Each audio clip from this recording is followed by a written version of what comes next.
2025년 4월 17일 새벽 3시 42분 서울 광진구 성내천 인근 동부선 철길.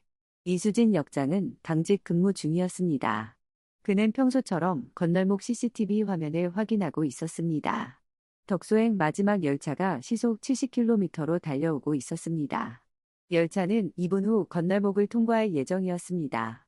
차단기가 정상적으로 내려갔습니다. 경보음이 울렸습니다. 그런데 그때 화면에 이상한 움직임이 포착됐습니다. 수진 씨는 몸을 앞으로 기울이며 화면을 자세히 들여다봤습니다.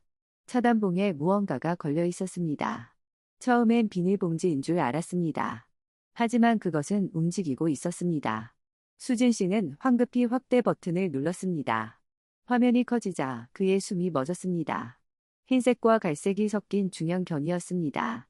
개는 목줄이 차단봉에 단단히 감긴 채 필사적으로 몸부림치고 있었습니다. 수진 씨의 손이 본능적으로 움직였습니다. 비상정지 버튼을 눌렀습니다. 빨간 경광등이 깜박이기 시작했습니다. 비상 사이렌이 철길을 따라 울려 퍼졌습니다.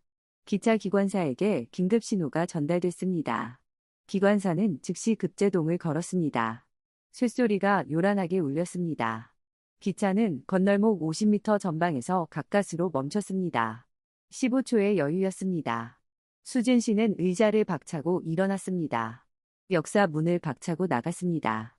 건널목까지는 약 80m였습니다. 그는 전력으로 달렸습니다. 새벽 공기가 폐를 찔렀습니다. 심장이 터질 듯 뛰었습니다. 30초 만에 건널목에 도착했습니다. 차단기 앞에 선 순간 수진 씨의 발걸음이 멈췄습니다. 개는 이미 탈진한 상태였습니다. 혀를 길게 늘어뜨린 채 거친 숨을 몰아쉬고 있었습니다. 목줄은 차단봉에 두세 번이나 감겨 있었습니다. 목 부분은 피로 얼룩져 있었습니다. 개가 얼마나 오래 버텼는지 짐작할 수 있었습니다.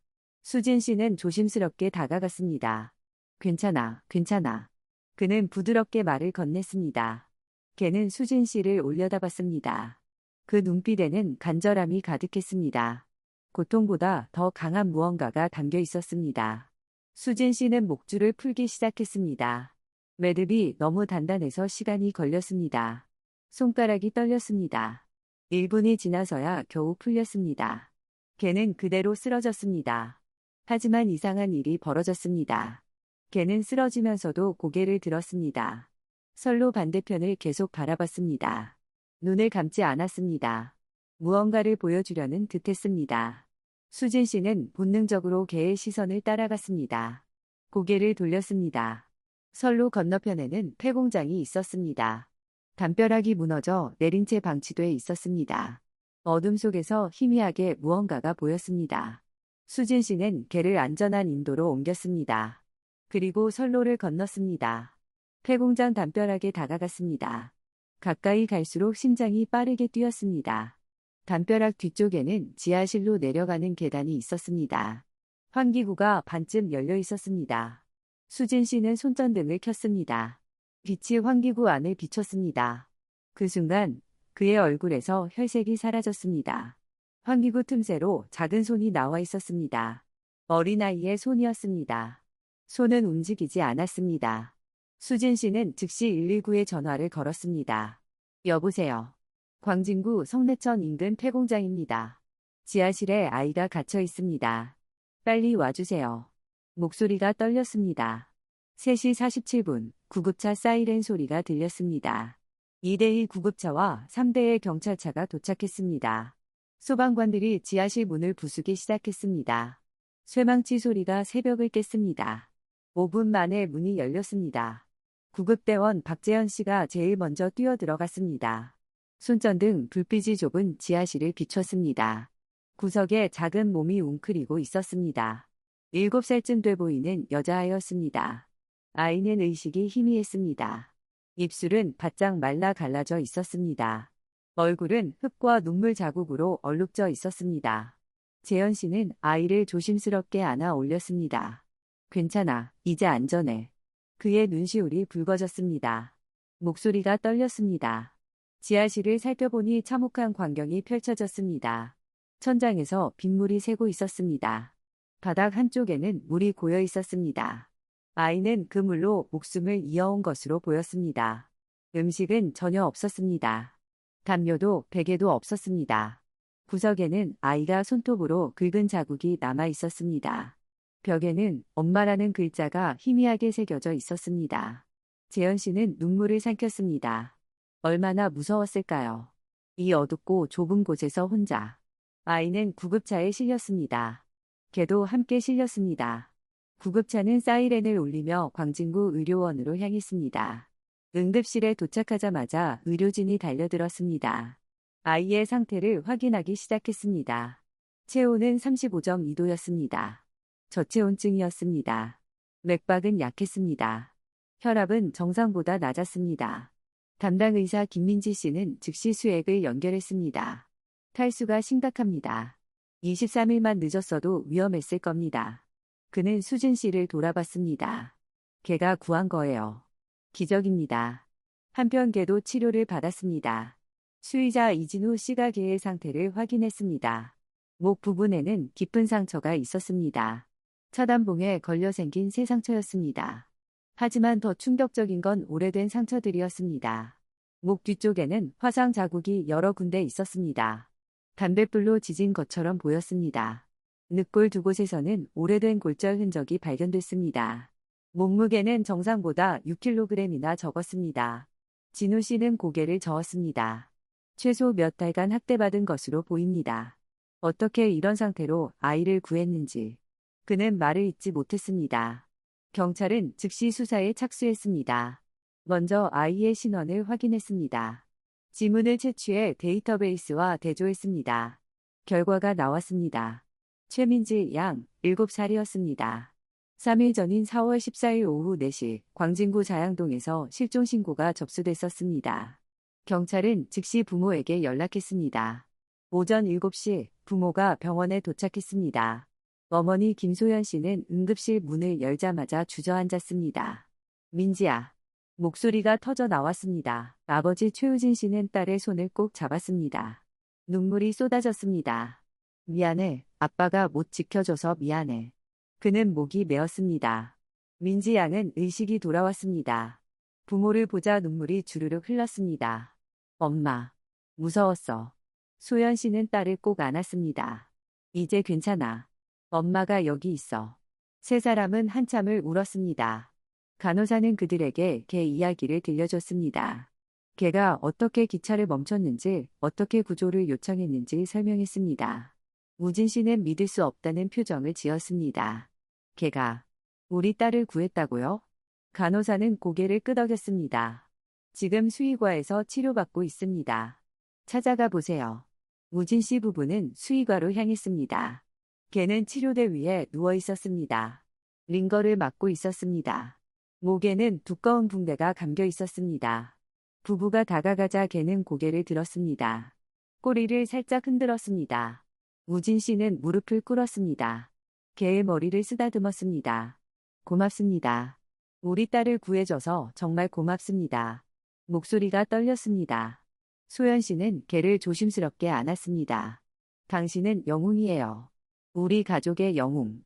그의 어깨가 흔들렸습니다. 경찰은 현장 주변 CCTV를 분석했습니다. 수사팀은 밤을 새워 영상을 확인했습니다.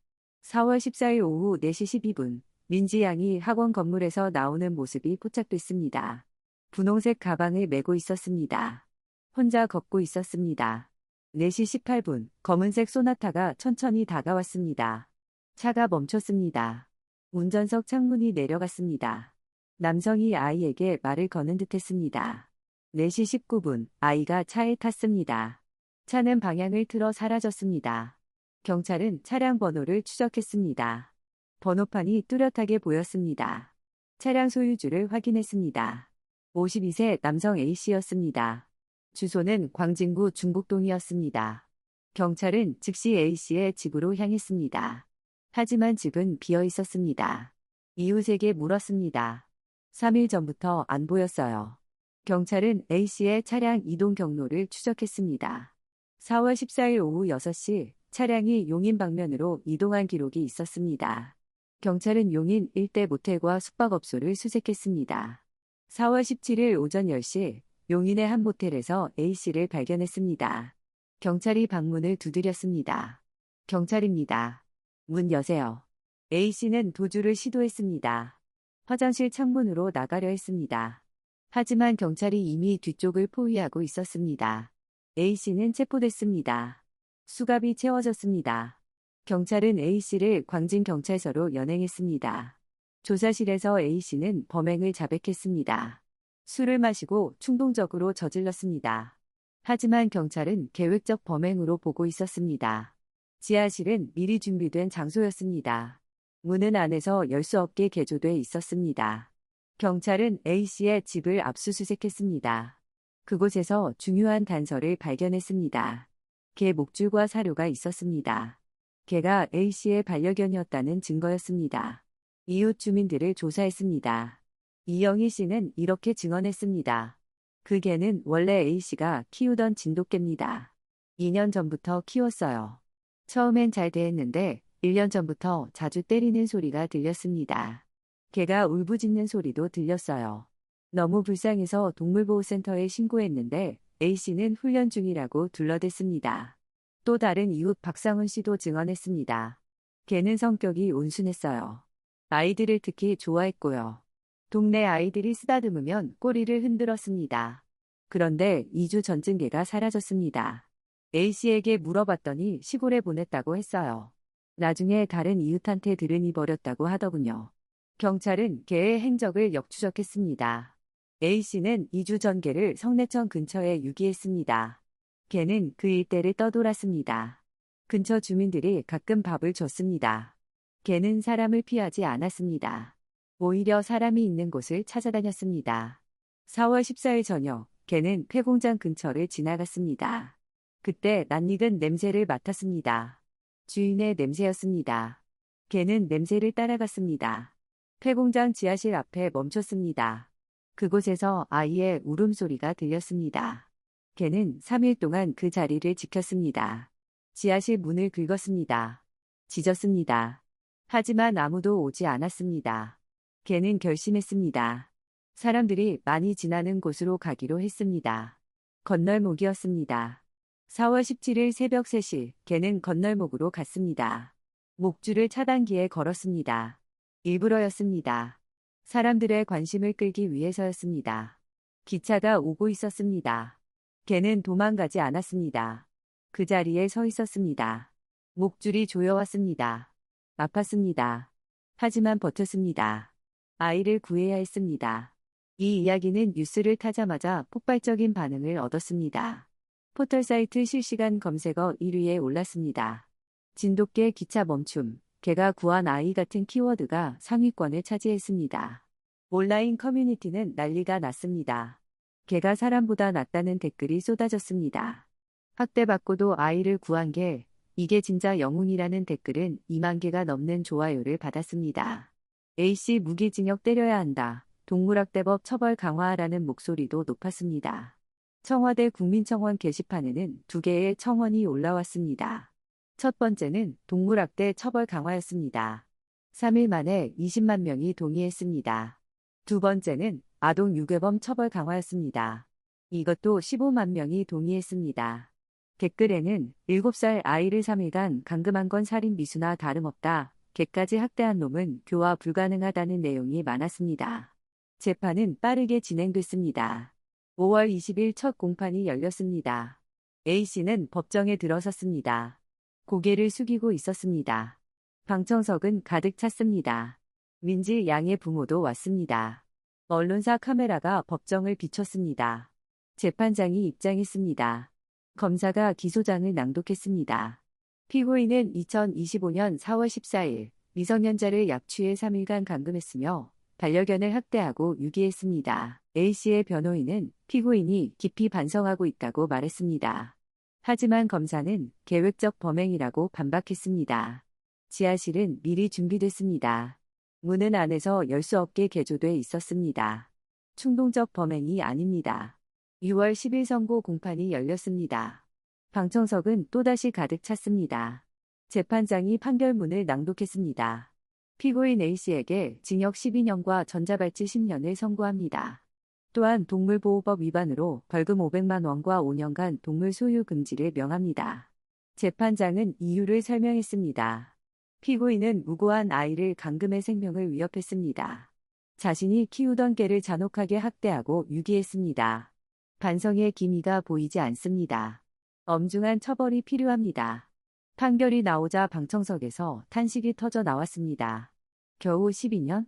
어떤 이는 고개를 저었습니다. 민지 양의 아버지는 주먹을 쥐었습니다. 온라인에서도 솜방망이 처벌이라는 비판이 쏟아졌습니다. 12년 복역 후 또 범죄 저지를 것, 아동 범죄는 무기징역이 답이라는 댓글이 수천 개 달렸습니다. 한편 개는 병원에서 2주간 치료를 받았습니다. 상처가 아물었습니다. 체중도 조금씩 늘었습니다. 하지만 마음의 상처는 쉽게 낫지 않았습니다. 동물보호센터로 옮겨진 후 개는 사람을 무서워했습니다. 센터 직원 정수아 씨는 매일 개를 돌봤습니다. 밥을 줘도 몸을 떨었습니다. 손만 들어도 움츠러들었습니다. PTSD 증상이 심해요. 시간이 필요합니다. 수아 씨는 포기하지 않았습니다. 매일 부드럽게 말을 걸었습니다. 천천히 다가갔습니다. 2주가 지나자 개는 조금씩 마음을 열었습니다. 6월 1일, 민지 양의 부모가 센터를 찾았습니다. 민지 양도 함께 왔습니다. 개는 민지 양을 보자 귀를 쫑긋 세웠습니다. 꼬리를 살짝 흔들었습니다. 민지 양이 다가갔습니다. 안녕? 나 기억해? 개는 민지 양의 손을 핥았습니다. 민지 양은 개를 꼭 안았습니다. 고마워. 나 구해줘서. 개의 꼬리가 더 빠르게 흔들렸습니다. 우진 씨는 수아 씨에게 물었습니다. 입양할 수 있을까요? 수아 씨는 미소 지었습니다. 물론이죠. 심사를 진행하겠습니다. 센터는 2주간 가정환경을 심사했습니다. 집을 방문했습니다. 거실이 넓었습니다. 베란다도 있었습니다. 경제력도 확인했습니다. 우진 씨는 안정적인 직장이 있었습니다. 양육 의지도 확인했습니다. 부부는 이미 반려견 양육 경험이 있었습니다. 모든 조건이 적합했습니다. 7월 1일 공식 입양이 확정됐습니다. 민지 양은 개의 이름을 복이라고 지었습니다. 복을 가져다 준 강아지니까요. 복이는 새 가족과 함께 광진구 자양동 아파트로 이사했습니다. 처음엔 낯설어 했습니다. 구석에 웅크리고 있었습니다. 밤에는 악몽을 꾸며 짖었습니다. 큰 소리만 나도 움츠러들었습니다. 하지만 가족은 포기하지 않았습니다. 민지 양은 매일 밤보기 옆에서 동화책을 읽어줬습니다. 우진 씨는 보기가 좋아하는 닭가슴살을 준비했습니다. 소연 씨는 부드러운 목소리로 노래를 불러줬습니다.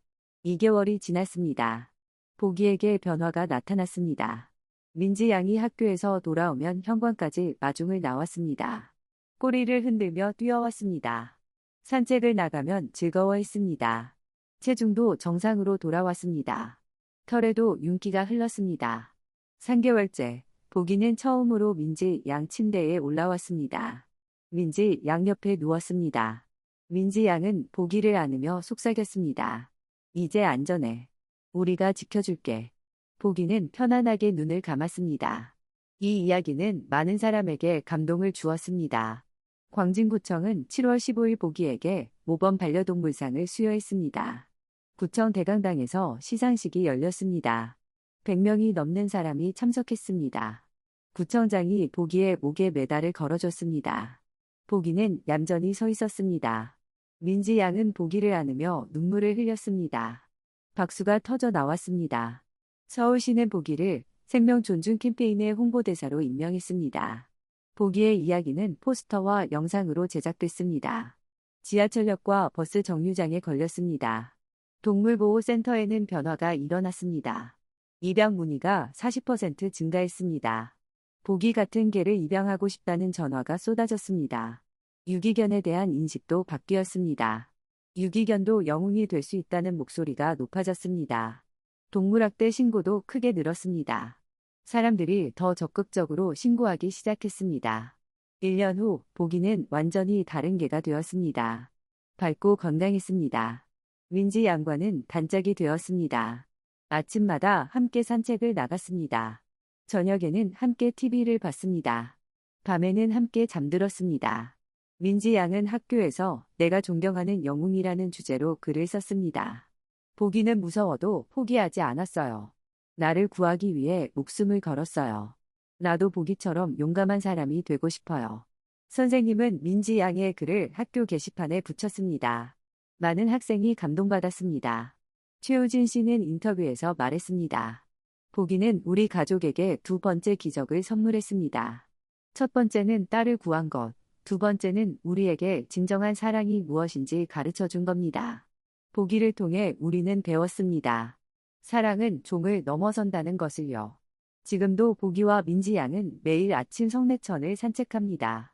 그 철길 옆을 지날 때마다 사람들은 멈춰서서 그들을 바라봅니다. 저 개가 바로 그 진돗개야. 기차를 멈춘. 보기는 아무것도 모르는 듯 민지 양 곁을 걷습니다. 하지만 그 눈빛은 더 이상 슬프지 않습니다. 이제 그곳엔 평화와 사랑만이 가득합니다. 학대와 버림의 상처를 딛고 한 생명을 구하고 자신도 구원받은 개. 보기의 이야기는 오늘도 많은 이들에게 희망과 용기를 전하고 있습니다. 여러분도 혹시 주변에 도움이 필요한 동물이 있다면 작은 관심을 가져주세요. 그 관심이 또 하나의 기적을 만들 수 있습니다.